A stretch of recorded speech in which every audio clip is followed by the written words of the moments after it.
Sobrang init mga kaibigan. Ayan, update tayo sa ating YouTube channel. Ayan,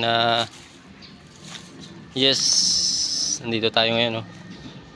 Dito tayo, magandang view. Ayan. Ayan, dito tayo. Update tayo sa ating page. Opo, sa real Facebook page natin. Gawa lang malaki ang problema. Opo. Kaya sa mga nagtatanong, mga kaibigan, ayan. Natin to. Ayan, sa mga nagtatanong, bakit wala akong upload sa page ko, sa Facebook page ko, sa FB page. Ayan. Ang problema, mga kaibigan, na-link yung WhatsApp ko, opo, WhatsApp sa aking Facebook real account. Ayan, ito ang pakiusap ko, wag nyong ililink yung WhatsApp ninyo sa Facebook, opo, Facebook nyo, dahil ayaw kong mangyari yung mangyayari sa inyo yung nangyari sa akin. Kasi inaamin ko, may ginawa akong syempre nararanasan bawat creator. Umaasam na lumaki yung followers, na pinasok ko yung follow to follow. Hindi ko alam na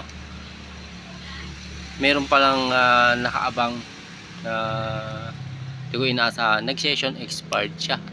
Opo, isang beses lang session expired. Tapos pagka-click ko ng okay, babalik sana ako sa Facebook ko, hindi na siya ma-open. Need OTP ng WhatsApp, pero yung ni-register ko na number dun sa WhatsApp, wala, nagka-count lang siya, pero wala siyang binibigay na OTP. Yun yung wala. Talagang nanood ako sa YouTube, talaga problema talaga nila yung ganun na sistema. Meron man sigurong ibang way para ma-recover, sana meron, kasi nangihinayang talaga ako sa ilang years na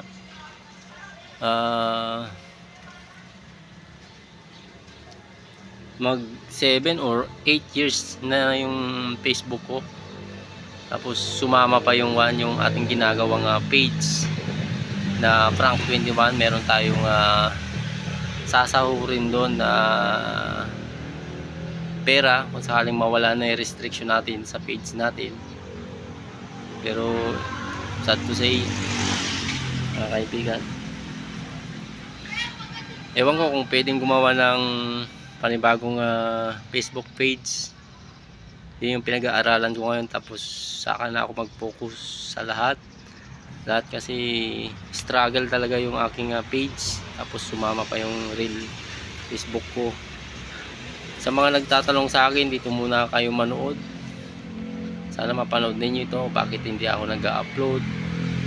Bihira lang ako dito, hindi na daw dumadaan yung mga upload ko sa kanila kasi wala nang talaga, wala na talaga ang upload.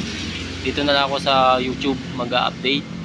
Ang pinagkakabalaan ko ngayon is pamamasada ng Joyride, Angkas sa Calalaw. Talagang kinuha ko na lahat kasi sa tumal lang biyahe.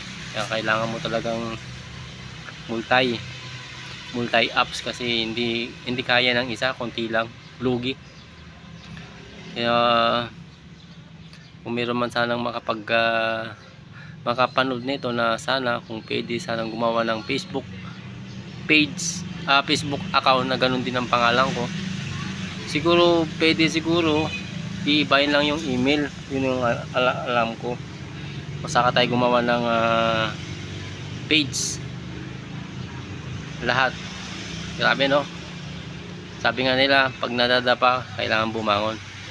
Ika nga nila. Kaya yung YouTube channel ko na bihiro ko lang din ma-uploadan. Gawa ng ito nga, busy tayo sa pamamasada. Pero ayan, dahil nga sa ating nararanasan sa ating page, saka real Facebook page, nangihinayang ako, nawawalan ako ng pag-asa, pero sinisikap ko. Problema lang yan, may solusyon mga kaibigan. Kaya sinishare ko to mga kaibigan, ayaw kong mangyari sa inyo yung nangyayari sa akin. Kaya inuulit ko yung WhatsApp ninyo, wag ninyong ililink sa inyong Facebook Reel account mga kaibigan. Yun lamang po, maraming salamat po.